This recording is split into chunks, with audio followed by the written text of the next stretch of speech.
Halo teman-teman, bagaimana kabarnya hari ini? Hari ini kita akan belajar mengenai laporan hasil observasi. Di sini kita akan mengungkap fakta alam secara objektif. Yang akan kita pelajari hari ini adalah tentang struktur teks laporan hasil observasi, kaidah kebahasaan, cara menulis dan menyajikan laporan hasil observasi. Mengapa observasi itu penting? Observasi merupakan cara memperoleh data faktual dan objektif. Coba teman-teman lihat, di sini ada sebuah gambar. Gambar ini adalah pusat penelitian astronomi terbesar di Indonesia. Para ilmuwan di sini menggunakan observasi langsung untuk mengungkap fakta-fakta alam semesta secara objektif dan akurat. Observasi mengungkap fakta alam secara langsung dari sumbernya, menggunakan kelima indera untuk mengumpulkan data yang nyata, serta data objektif membantu pemahaman ilmiah yang lebih mendalam. Saat kita melakukan observasi, kita bisa latihan menggunakan 5 indera. Salah satunya adalah indera penglihatan dengan cara melihat, indera pendengaran dengan cara mendengar, indera penciuman dengan cara mencium, indera perasa dengan cara saya merasakan dan menyentuh. Nah, tuliskan apa yang kalian lihat, dengar, cium, rasakan, dan sentuh. Yuk kita pelajari lebih dalam. Apa itu laporan hasil observasi?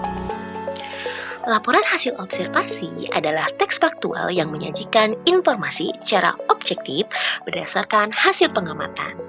Pengamatan langsung terhadap suatu objek atau fenomena alam. Nah, ciri-ciri laporan hasil observasi di sini mengungkap fakta berdasarkan pengamatan langsung di lapangan.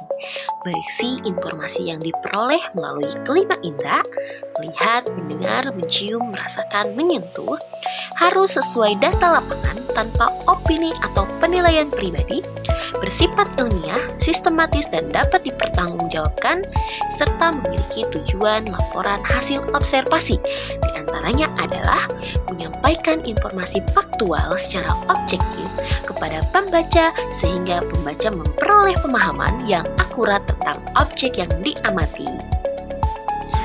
Terdapat struktur teks laporan hasil observasi. Yang pertama adalah pernyataan umum. Yang kedua, deskripsi bagian. Ketiga, deskripsi manfaat. Pernyataan umum adalah bagian pembuka yang memperkenalkan objek secara umum dan memberatkan klarifikasi awal dari hasil yang diamati. Untuk deskripsi bagian, ini merupakan penjelasan rinci mengenai ciri-ciri fisik, habitat, perilaku, dan detail objek hasil pengamatan langsung. Ketiga, deskripsi manfaat merupakan kesimpulan yang menguraikan manfaat, peran, dan pentingnya objek yang diamati dalam kehidupan atau alam. Di sini terdapat contoh struktur teks laporan hasil observasi pada belalang anggrek. Yang pertama, pernyataan umum. Belalang anggrek merupakan serangga unik dari familia Hypnenapodidae. Nah, untuk deskripsi bagian, dijelaskan tubuhnya berwarna putih kemerahan menyerupai bunga anggrek. Habitatnya di hutan hujan tropis Asia Tenggara yang memiliki kaki pipi seperti kelopak bunga sebagai kamuflase sempurna. Yang ketiga adalah deskripsi manfaat. Belalang anggrek berperan sebagai predator alami serangga hama di ekosistem hutan. Kamuflasenya membantu menjaga keseimbangan rantai makanan. Keindahan fisiknya juga menjadikannya objek penelitian ilmiah dan fotografi alam yang bernilai tinggi. Laporan hasil observasi terdapat kebahasaan. Yang pertama, kalimat definisi. Kalimat yang menjelaskan pengertian atau istilah secara umum menggunakan kata copula adalah atau merupakan. Ciri-ciri dari ini polanya adalah subjek, adalah atau merupakan, serta penjelasan. Bersifat umum dan objektif, mendefinisikan konsep atau objek. Contoh dari kalimat definisi. Belalang anggrek adalah serangga yang termasuk dalam ordo Mantodea. Kunang-kunang merupakan serangga yang mampu menghasilkan cahaya bioluminesensi. Yang kedua, ada kalimat deskripsi. Kalimat yang menggambarkan ciri khusus suatu objek secara rinci, menggunakan kata kerja material, aksi nyata. Ciri-cirinya menggunakan kata kerja material, memiliki, tumbuh, hidup, bergerak. Menggambarkan warna, bentuk, ukuran, dan perilaku bersifat spesifik dan terperinci. Contohnya, belalang anggrek memiliki tubuh berwarna putih dengan bercak merah muda yang menyerupai bunga anggrek. Kunang-kunang hidup di daerah tropis dan mengeluarkan cahaya saat malam hari. Imbuhan di dengan kata depan di. Imbuhan di ini fungsinya membentuk kata kerja pasif. Penulisannya digabung dengan kata dasar tanpa spasi. Contohnya adalah ditangkap. Ditangkap, dimakan, ditulis, diletakkan, ditulisnya diletakkan. Nah, sedangkan kata depan di fungsinya menunjukkan tempat atau lokasi penulisan, dipisah dari kata berikutnya dengan spasi. Contohnya, di sekolah, di hutan, di atas pohon, di dalam air. Penulisan kutipan tidak langsung. Cara mengutip dan mencantumkan sumber secara benar.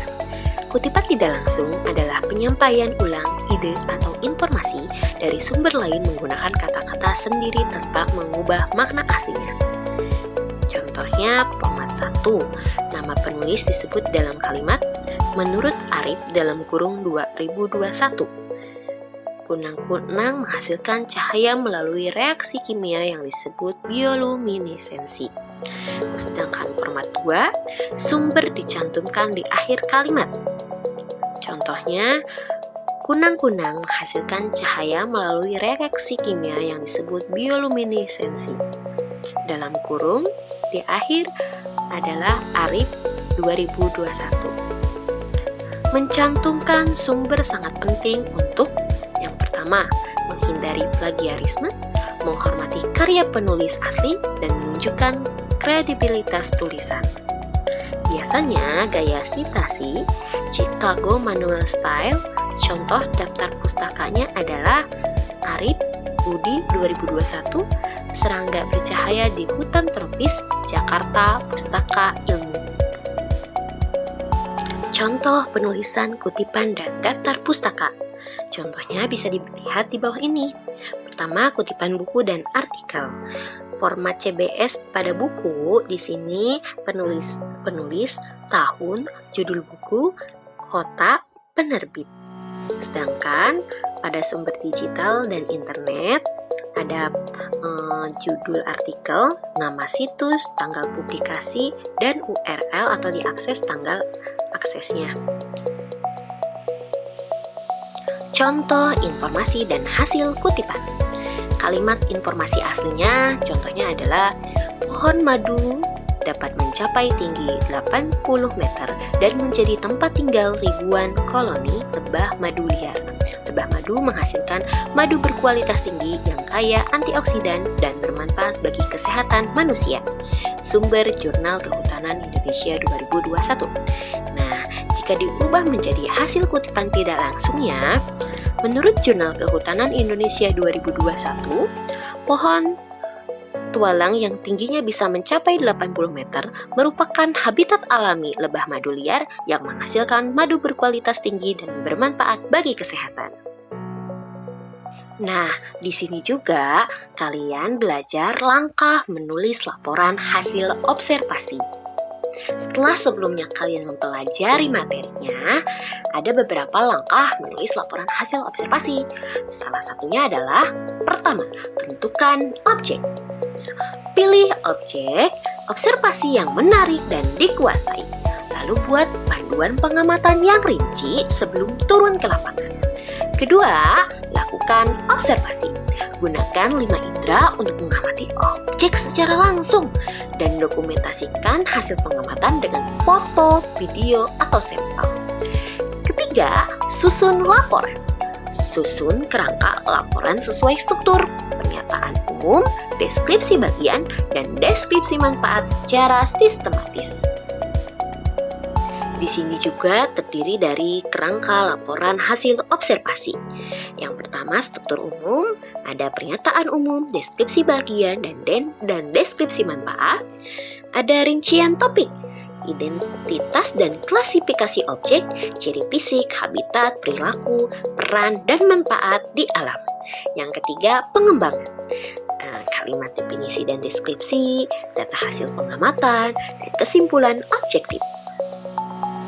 Selanjutnya, kreativitas atau buku tempel.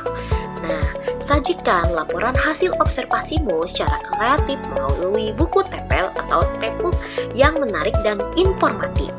Nah, pada buku tempel terdapat definisi dan manfaat buku tempel. Buku tempel adalah kumpulan foto, gambar, dan catatan yang ditempel secara kreatif untuk menyajikan hasil observasi secara visual dan menarik. Terdapat juga alat dan bahan yang dibutuhkan. Ada buku kosong atau karton, gunting, lem, foto atau gambar, observasi, spidol warna, stiker dekoratif, dan benda-benda terkait objek pengamatan. Yang ketiga, tips menempel dan mempublikasikan. Susun foto dan tulisan secara rapi, tambahkan keterangan singkat, lalu publikasikan secara cetak di kelas atau digital melalui media sosial. Setelah kalian membuat laporan hasil observasi, nanti kalian diarahkan untuk mempresentasikan hasil laporan kalian. Nah, dalam menyampaikan hasil laporannya tentunya memiliki cara penyampaian laporan observasi secara lisan dengan efektif. Presentasi yang baik bukan hanya soal isi, tetapi juga cara penyampaiannya. 3 elemen utama yang perlu diperhatikan. Yang pertama adalah intonasi. Variasi nada suara untuk menekankan poin penting dan menjaga perhatian audiens. Intonasi yang tepat membuat pesan lebih mudah dipahami dan diingat. Kedua, bahasa tubuh. Kontak mata, gestur tangan, dan postur tubuh yang terbuka mencerminkan kepercayaan diri dan membangun koneksi dengan audiens. Ketiga, penyesuaian gaya. Sesuaikan gaya bahasa dan tempo bicara dengan audiens, apakah mereka teman sekelas, guru, atau umum. Tips praktis presentasi yang efektif.